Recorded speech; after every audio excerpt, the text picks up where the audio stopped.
Georges Martin, bonjour et bienvenue pour ce 13e World Forum pour une économie responsable. Cette année, la thématique, c'est Ego Imperium, c'est-à-dire changer le monde, le pouvoir de changer le monde et être acteur de la transformation, être ambassadeur de cette transformation. C'est un petit peu là-dessus que vous travaillez en ce moment.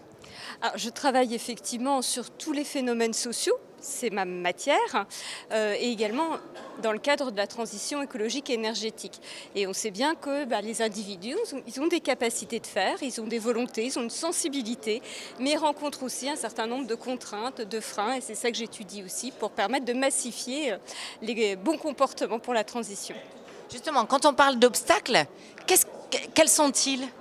Alors, si vous voulez, pour dire les choses clairement, la majeure partie des choses qu'on fait, on les fait soit parce qu'on a des habitudes, voilà, en mode routine, c'est bien pratique le mode routine, soit parce que les autres font comme ça et qu'on fait la même chose que les autres, par mimétisme.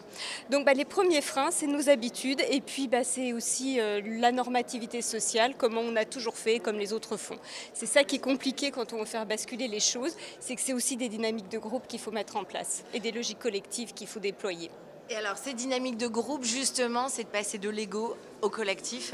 C'est facile ? Pas toujours. En même temps, voilà, tous les engagements, tous les exemples que font les gens les plus avancés dans la transition, ça va permettre quand même un petit peu de faire bouger les lignes.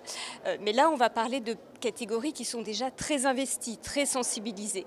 Pour aller entraîner le reste de la population, il va falloir revoir quand même un certain nombre de choses qui ne dépendent pas uniquement des individus, mais par exemple la mobilité, on sait que c'est un domaine qui est contraint. Si vous êtes condamné à prendre votre voiture parce qu'il n'y a pas d'offre alternative, vous allez continuer de la prendre. Donc il faut travailler sur l'implantation du territoire, les offres alternatives en transport en commun, en covoiturage, également le télétravail pour limiter les besoins en mobilité. Voilà, il y a plein de choses qu'il faut mettre aussi en place pour faciliter la vie des gens et le changement.